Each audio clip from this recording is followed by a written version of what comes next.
Space, the final frontier. Space Station Ashland sits on the edge of Federation space with its companion ship, the USS Delamus Christian.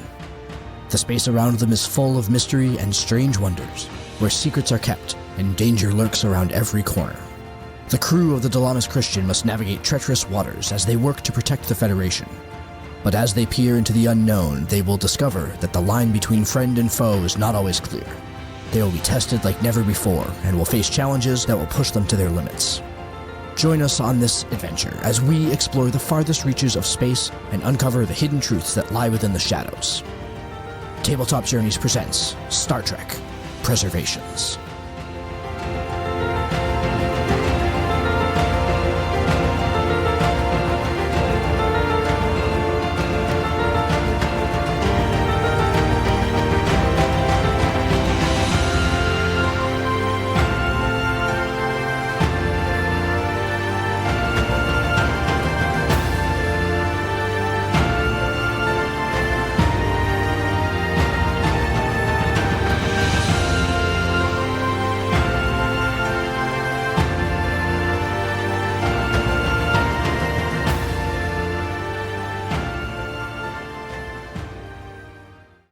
Welcome, travelers. My name is Lee Wanika, and I am the GM of Star Trek Preservations.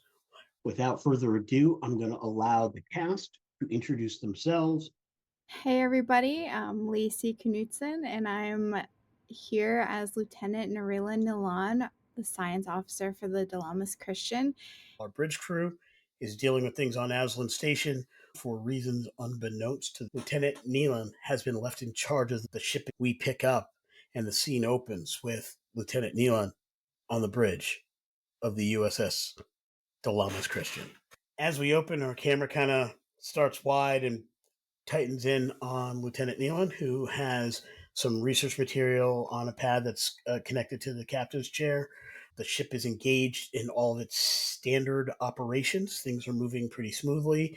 There doesn't seem to be any big problems, but there is a little beeping that's coming from the operations engineering department, basically with a list of repair things. There's some requisitions to create priority order. Engineering has their plan.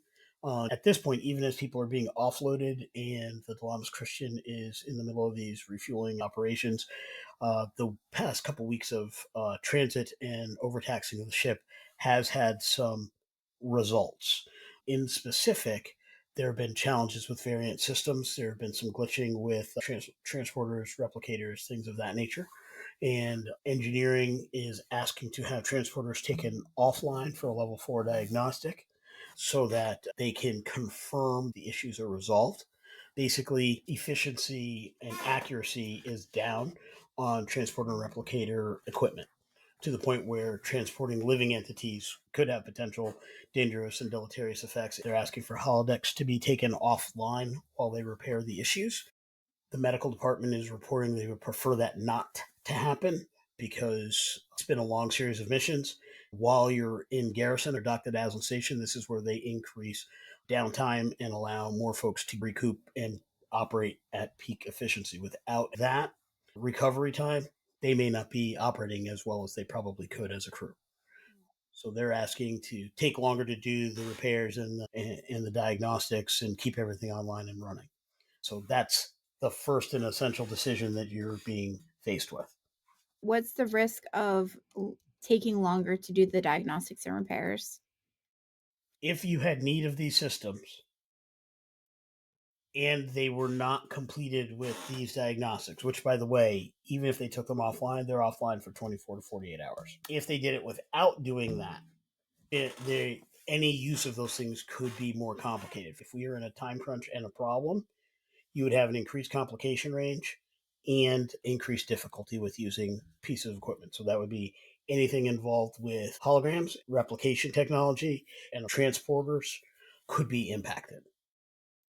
It would also potentially, if not taken offline while they're doing this, remove 1 point of reserve power. Now, reserve power for mechanical sake is not something we used yet because it's not something that was in 1E. and it's not terribly important in this mission today or what we've done in season 2, but it will be critical when we open season 3. So how much reserve power we have and using all the reserve power rules is part of 2E, and we will be starting that with that next episode. This has implications setting up what comes next. You said we lose a point of reserve power if we do take them down for 24 to 48 hours, or if we don't. If we don't, you will lose that reserve power while they're doing the diagnostics, and the diagnostics would go from 24 to 48 hours to something closer to a week. Basically, if it's not offline, it's longer to do it, and you would have no reserve. You would be down 1 reserve power while you're doing that. Effectively, you don't lose the power so much as it's in use doing that. And our medical crew is reporting that they will be less effective if that were the case. If they Yep. Yeah, basically your medical team is saying the crew as a whole is overworked, they're overtasked, they're stressed, they're not making the best decisions, stuff you've seen recently yourself. And you're just from talking with your fellow bridge staff, or everybody's reporting somebody's extra stress or somebody's nerves have been frayed. It's just everybody's been on a knife's edge for the last couple of months. And even though there have been some leaves here or there, as a whole, the crew's just stressed and taking their entertainment offline for 48 hours and messing up that schedule. So some people aren't getting it, basically, is not something that the medical staff thinks is a good idea. And unfortunately, right in the middle of this operation, there's not really setting up to get time on station, which there are stations for that. Yeah. That would require some time to do. So you're still probably down for an amount of time, even though they'd be able to get it back relatively quickly or make up for that and lessen the readiness of the vessel. This is a tough first decision. I think what my approach would be is to look for compromise. If there's a compromise that can partially meet some downtime for the crew, so everybody's able to get some downtime, but still expedite this diagnostics to some extent. But if that's like off the table, if there's no compromise, it's one or the other, then I would lean towards following the medical advice. Okay. So I think in looking for a compromise, you're basically trying to convince your 2 variant department heads, medicine and engineering, recognizing that Tenari's not there. So it's Tenari's operations chief who's heading that up. Getting them to compromise on their separate visions of what needs to happen is what you're looking for. So that would likely relate to a presence command role on your part. And I don't know if you have any foci that might apply. The difficulty here is these are very important issues. I'm going to say it's going to be a 3 difficulty. However, the ship will assist. And in this case, it would be, I would say, sensors engineering, because what we're talking about is really the ability to get computers engineering is what the ship will assist with. So as long as you get 1 success, the ship can assist in this case. All right, let me see if I have anything that would be useful. So I don't think I have any focuses that can help me on this. But can I use momentum I generated in the past? Absolutely. Okay. I want to buy a die with momentum, please. That brings us to 1 momentum, 4 threat. There is no added complication range here. Okay, hold on. It's close. I need to see what my actual... You said presence command? Yes. Okay. 1 success, and it's a 7, so it's not super good. Okay. The ship will assist. It was very close. If it was a science roll, I would have made it. And the ship rolls a 1. Got your 2 successes. There is a compromise. It's not perfect, but it's a decent compromise. You can keep the downtime in the holodecks open, but they would be limited to less specific programs. So most folks aren't going to get their favorite holo novel or the absolute coolest export adventure. But what they can do is get some general downtime, a calm beach, a nice parcheesi, maybe a game of Parisi squares or 3D chess with various folks. But basically, the reserve power is still going to be utilized in this process because things are still online. So that is definitely an issue to be aware of. Transporters are going to be offline. It won't take the full week, but they will be offline for 3 days. Okay. It's very terrifying. It feels like it's working up to some trouble. Food replication and other replication will be functional. As well as in that compromise, you've gotten the ops team to coordinate with the yeoman, the command team, and make arrangements for additional foodstuffs to be brought on that can actually be prepared. They're bringing on some physical equipment and some additional civilian staff, a shuttle, to be able to successfully set up a mess hall in one of the cargo bays. So you do have 13 civilians on board to assist. They basically are working in shifts. You've got shuttles coming from Aslan stations, basically shuttle pods, nothing fancy, bringing folks on board for those purposes on a shift by shift basis. So at any given time, you're going to have 13 civilians. You've got different things going on. You've got shuttles handling resupply operations, and you've got some umbilicals. Like currently, the Lamas Christian has a fuel umbilical, a raw materials umbilical. While this is going on, the Lamas Christian is recharging all of its environmental and life support systems, and your umbilical to Aslan Station taking that over while your replication systems are being cleaned, checked out, and all that. Your life support is not down. It will be operational at the touch of a button. It's operational, so you don't have any fears or concerns there. Basically, you break that umbilical and you're good to go from a life support standpoint. It's just while it's doing this is just speeding up that work. Everybody's pretty okay with compromise. We're talking the difference between 24 to 48 hours to possibly 48 hours to 72 hours. So that's not the world's worst compromise. It's just not the way they would have done it themselves. Right. Understandable, but sometimes we need to make compromises and our crew needs to be operational too. A couple hours later, you get a communication from the flight deck. Okay. And all right, communicating from the flight deck, two of your first class crewmen, one Marak, your Vulcan EVA specialist, and first specialist Krim, Bajoran, shuttle pilot. They are both simultaneously calling in. Bridge, we have something interesting here. What's happening? There's a person in a 20th century flight suit walking around the shuttle bay. What?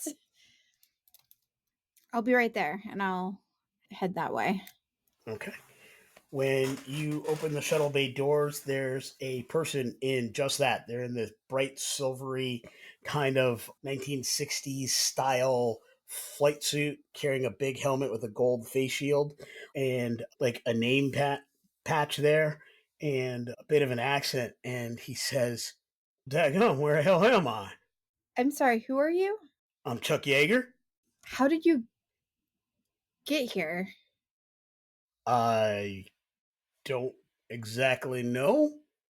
I came through the door over there, and then as he points, you look, and there's like a literal office door. It's closed now, but there's like an office door kind of in the middle of a wall that should lead to nowhere. But and your crew is standing there. They're like absolutely, they don't know what to do with this information. They're like, literally, a door just appeared. He walked out of the door.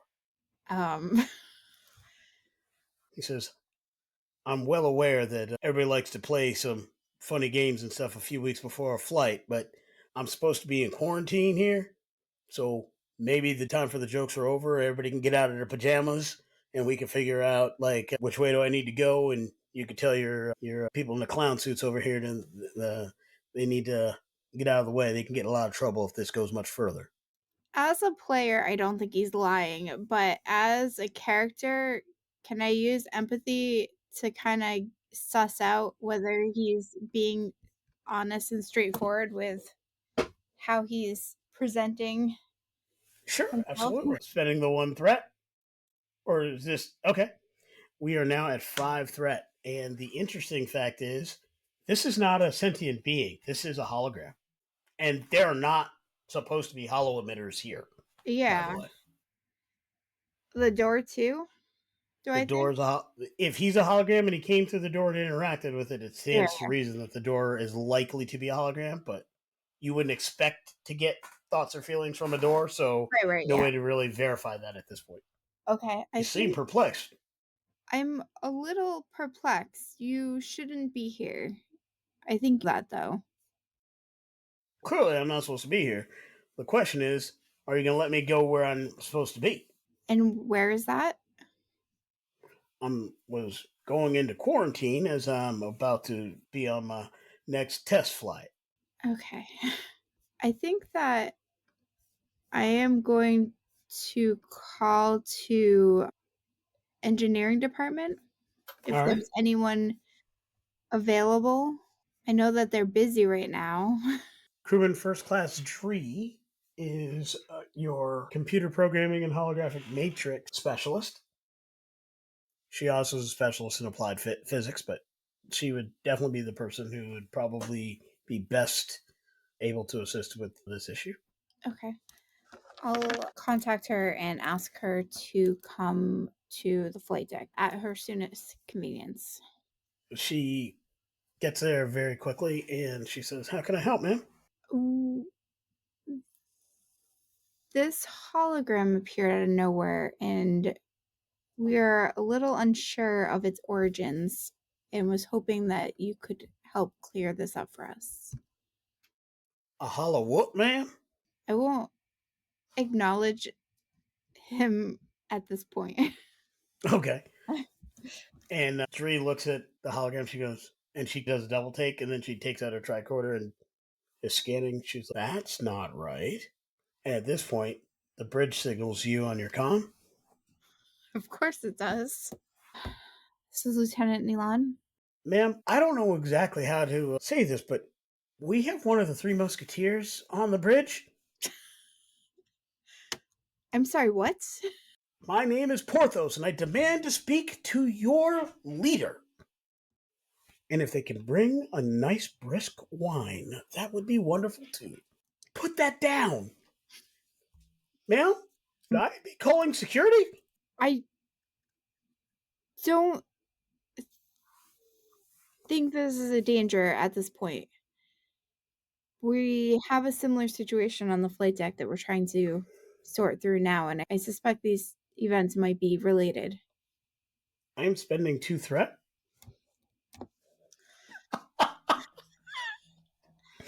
And you get another beep.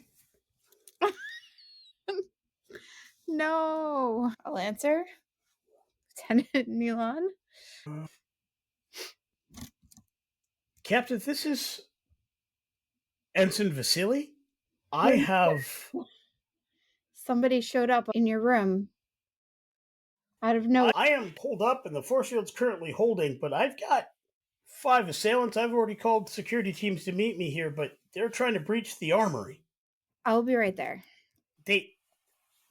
I don't get it, but they look like they're from that Hollow series I've been watching from Old Earth, the Bad Batch. Oh, okay. That's helpful information. I'll be there as soon as I can. Keep me updated if anything changes. I, I will, sir. I will turn to my engineering person. What is going on? Somehow or another, our ship is reflecting in a way that is making the internal hull a hollow emitter. Various programs are popping up all over the ship. How can we stop it? I can try to shut things down from engineering, ma'am. Are these hollows a risk to us here currently? Are they dangerous? I suspect that it depends on if we on whether or not the safeties are engaged. Safeties are specifically set up for holodecks, not the ship as a whole, which means depending on what programs show up, we could have risks. As long as they're tangible, they could pose a threat to crew and ship. We need to shut this down. On it. And she heads out the door, and then she jumps back in, and some kind of lightning shoot in the hallways, and she like dives back in. There's like she almost got hit kind of thing. And you can hear echoing from the hall, there can only be one. And lights start flickering in the whole ship, and there's like weird things, and then alarms start going off all over the ship at this point. Like literally like power surges and weird things are happening. Okay.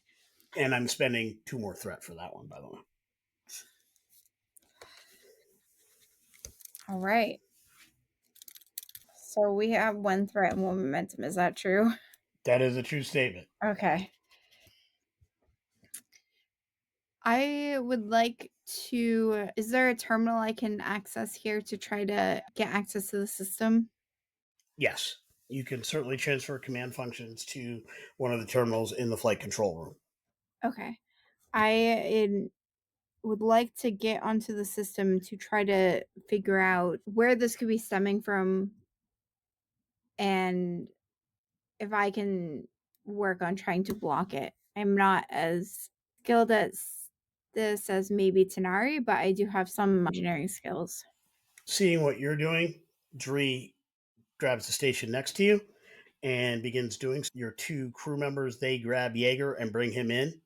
And because the Kurgan comes rolling in, and then he says, I've got Ramirez. I know where you are, Highlander. And he's literally just starting to stomp through the flight deck, and they basically go into the control room with you and hit a button to frost the windows so it's opaque and close the door. If we can't see it, it's not a problem. Oh, you can see out, but it's frosted, so Okay. he can't see it. All right. And we'll get to work. Yeah. I'm probably trying to keep I'm trying to hide my maybe unsettledness, but it's probably showing through to some extent. Transferring controls, no particular action, no roll necessary. That is immediately at your stead. What is your method for trying to suss out first of all, are you trying to figure out what's causing it, or are you trying to figure out how to stop it? Because they are 2 separate things that you might have to look for. So you need to know where your focus is, and then how you're directing Dree. Is Dree helping you or doing the opposite thing? I think that I would probably, I think both are important, where it's coming from and how to stop it. So I think we would probably be doing the task side by side. Okay. And I would probably direct her to stop it. Okay. Presuming that she's probably going to be better at that. And I'm going to be looking at the cause. Specifically, I want to look at the work that the engineering department has started working on since we started taking down systems and working on diagnostics, etc. Okay. So in your particular case, you are going to be looking at reason science. Okay. With the ship assisting you with structure science. So the ship will be a target of an 11. Okay. And Dree is going to be reason engineering, and she has a 13. And she will be assisted by the ship with a computers engineering for a 10. Okay. And, all right. For you, you would start with your difficulty to figure this out is going to be a bit. It's going to be actually, there's enough information that you would know, having been in the chair and being a scientist in this case. It's not as difficult to figure out what's causing it. You just have to do it. So it is going to be a 2 difficulty with no extended complication range. Drees stopping it is a little bit harder at a 3, and it has an extended complication range of a 19 and 20. But you get to go first. You have one momentum, one threat. And how would you like to purchase any dice? You say that this could be a bold science as we're under pressure and looking in directions I like digging through what engineers doing and maybe some other databases. Absolutely. Okay. So that costs one threat, but I can reroll a die. Yep. I'm gonna keep the momentum for now and hope for the best. I don't even have to reroll a die. This is a really good roll. Exciting. So it's 4 successes because I rolled a 1.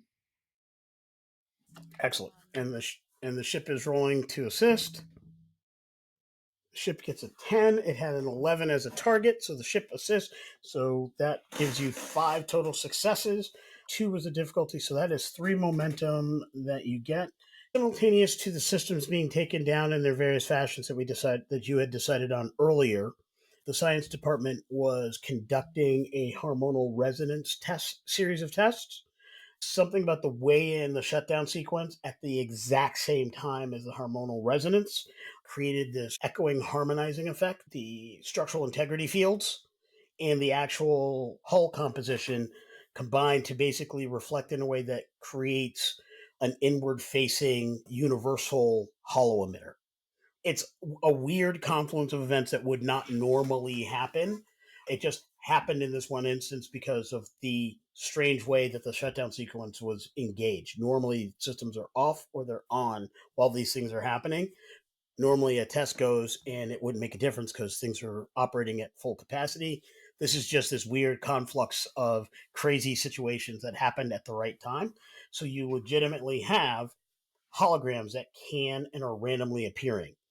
That's what you know now, but you also do know that these are they're non-sentient yet, but they are fully as they were programmed. Any level of danger is based on what program is appearing. Okay. And as Dree's concerned, safeties are only engaged in the holodecks, which means if a hologram pulls a gun, they have a gun. If a hologram swings a sword and takes somebody's head, they swing a sword. If that hologram has a superpower, like all kinds of power systems go on the fritz when they lop off a head, that will literally cause the ship to react by having all these power systems. Under my command from my department, everything goes awry. Yep. Okay. And I get to play every movie trope in the history of movie tropes, which is awesome. Awesome. Wild. Okay. I guess that all my questions about that is the only thing that I would potentially is if there's a way I can assist using momentum, assisting her in her roles and her either giving more Absolutely. information. That's what I would do. You could certainly spend 2 momentum creating an opportunity, which lowers the difficulty of her roll. You could spend an additional 2 and 1 threat to lower it a second time, which would make her difficulty a 1. So you could lower it by 1, you could lower it by 2. If you wanted to add more threat, you could lower it by 3 if you wanted to. So you could create opportunities to basically you got core information that'll help her figure this out, kind of thing, and create a solution. All right, let's lower it by 1 because she has help from the computer too, right? Yes. Okay. That gives you 2 momentum, 2 threat. And as I said, her complication range is 19 and 20. It was a 3. It's now a 2. So she is going to roll. Would you like her to buy any additional dice? Yes, I would like her to buy an extra dice. Okay. She's going to use momentum to do so. Here at 1 momentum. She's rolling 3 dice. She does have a focus in play. Oof. She has her 2 successes, but she has her 1 complication. Okay.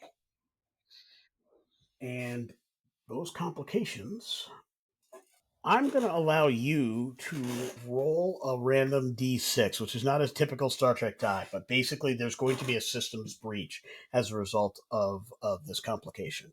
Just need to determine which system is going to be breached in this case. 2. Ooh. Ooh. It's not good when I am responsible for the role and it's bad. Ooh. As Dree is figuring out, she definitely is calling out what needs to happen. We're going to have to simultaneously shut off all transporter replication functions and restart that system at the same time as we're going to need to shut down the structural integrity field as well as the hormonal resonance testing and cycle back on in the following order. 1, structural integrity field. 2, the affected transporter replication systems, and 3, just don't begin the test until all other work is done. And that's going to be a gated challenge for the shutdown and restart sequence. Any complication means one of those things doesn't work right in the right order. But that's what's going to have to happen. The system that is breached is the con. Oh, Helm and navigation system has a breach. that seems not ideal. This is not where the GM issues a comment as to the ideal or non-ideal of said breach. With the caveat, no breach is good. Some breaches are better. There's a pun in there somewhere, but I'm going to leave it out. Sometimes you go to the beach and you got hip waders. I guess those breaches are pretty good. But other than that, Oh my gosh. oh, that's terrible. The puns are relentless today. As this is happening, you get the right word. You're feeling pretty good about, okay, now we know what to do. And you hear a word, you hear communication from the bridge. Ma'am, this musketeer just poured Merlot all over the console.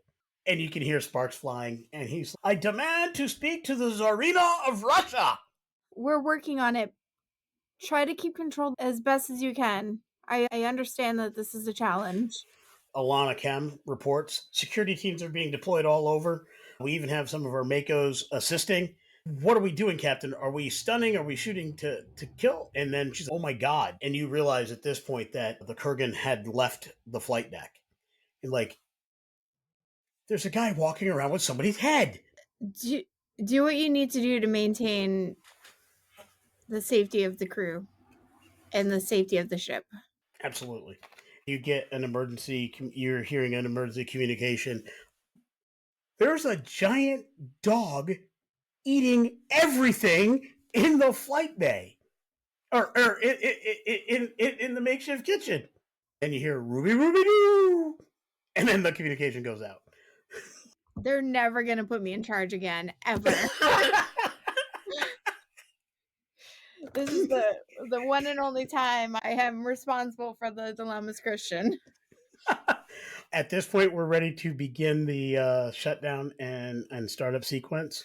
You're going to be in charge of it. Tree's going to be assisting you. The ship obviously will be assisting with the appropriate systems. It would be a control command task in order to get the sequence right. All right. Is it the same difficulty on each level? Like you said, it's a gated. Yeah, there's going to be 2 challenges. It's the shutdown sequence and the startup sequence. The shutdown sequence has a difficulty of 2. The startup sequence has a difficulty of 3. There's no added complication range on the shutdown, and there's no added complication on the start up because you've done all the work to make these things easier and know what you're doing. So it's more about the time pressure to get it right. Okay. So control command, and I have assistance from engineering and the ship. Okay. Engineering and the ship. And I need to get 2. Okay. Correct. You have 2 threat, 1 momentum. I will buy 1 die with a threat. All right. Did you say it was extended complication or no? No extended complication. Okay. 2 successes. Excellent. Tree does not help. And the ship comes through in the clutch. That's another critical success for the ship. Nice. So that's 2. So you had 2? Yes. The ship has 2. That's a total of 4. You get 2 momentum. So as an immediate spend, your shutdown sequence is successful. Everything shut down. The hologram still exists. It's the startup that's going to turn everything back on and end this resonance that is going on. Basically, the inside of the ship is still humming and charged to allow the effect. So these programs are continuing to run. And at this point, I'm going to spend 3 threat. And The door bursts open, and into the room comes the Kurgan. He casts the head of somebody on the floor, and he points his sword, and he says, "McLeod!" Points it directly at you. "McLeod! We are not on holy ground, and I'm coming for you." I will. Is there. I don't know if there's a way to reason. I don't want to. So this is where you have a decision to make. You can, if you're successful, you shut it down before he gets there. However, the fact that I spent that threat and he has kicked in the door, your complication range went from 20 down to 18. Okay. You got a difficulty of 3. You've got that increased complication range. You do have 2 momentum. This is a timing issue. I don't have enough threat to do anything more. Like a little more threat, and I could have actually got him to go first, which could have made it really fun. But so you get to go first. Okay. There's no threat and 3 momentum, is that right? Or is there 1 threat? That is correct. Okay. No threat, 3 momentum. How many dice does 3 momentum buy? That'll buy 2 dice. Okay. I'm going to do that. I don't know if I want to give you more threat. It's not gone well. But we really need this to succeed. No, I'll do it. Can I also buy a die with threat, or is that how it works? So you could buy a die with threat. But it's multiple threat. But so here's the deal. If you bought the threat first, that would be 1 die. Then it would be 2 die with momentum. And then if you needed a 3rd die, you would have to spend 2 more threat plus the 1 momentum. I'll just do the easier one. I think I can do it. Okay. All right.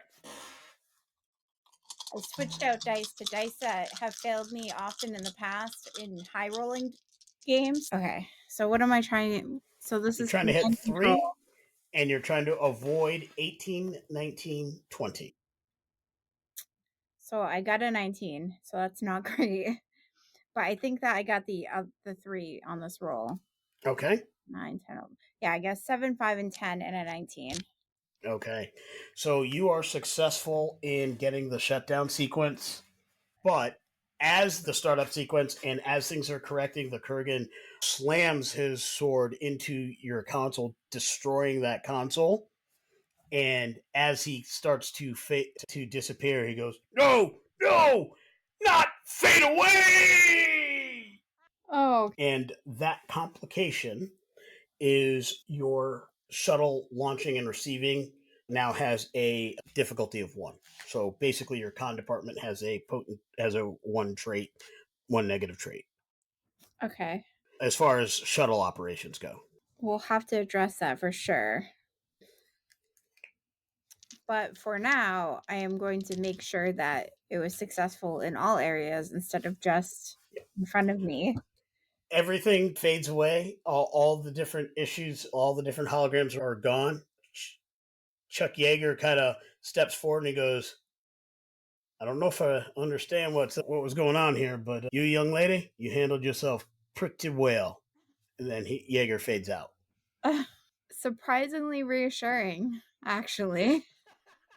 Chuck Yeager says you're pretty cool. I figure you're pretty daggum cool. All right. After catching my breath, I'll start getting the crew organized to fix the damage that was done on the ship, because I'm sure it's more than just what happened here. There's a lot of minor damages. There's a lot of mess and different things in various areas. The only significant issues are shuttle operations in that console are an issue, and the helm breach. You can certainly assign the engineering team to those tasks, but since engineering has to do both, you would have to assign priority as far as what you want to be done first. Okay. Probably. And I should also add, a standard repair would be about 24 to 48 hours. But if you feel it's critical, you would want to definitely do that more as a challenge, more as something that's going to be happening in the immediate. Like, we get this breach fixed. We're in the stuff. Yeah. I do think that the helm breach is probably the higher priority and of high importance that it gets done quickly. Okay.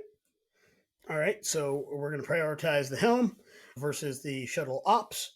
By the time you get back to the bridge, you can see that helm station, they've got folks that are working on it, and basically it fused controls, so the ship is going to be massively unresponsive. In second edition, breaches basically make anything done with that particular set of systems at a specific difficulty and such. So it's a breach, and there are rules for getting that repaired in an immediate fashion, which is what you're calling for. But as you get to the bridge, security, who did not leave her station, she stayed on the bridge the whole time or whatever, and was attempting to corral Porthos for whatever good that is. And you notice two things. Porthos's sword seems to have been a permanent fixture, and that was left like literally poking a hole in the cushion on the captain's chair. So there's like this rapier there. But what you also notice is Kem saying, "Ma'am," and she puts up the screen, and coming out of warp is a small fleet of ships, including an extremely damaged Saber class vessel, transmitting towards you and Aslan Station. And as it appears, Epsilon Protocol goes off on the ship and on the screen. We'll come back in season 3. Wow. That was a wild mission.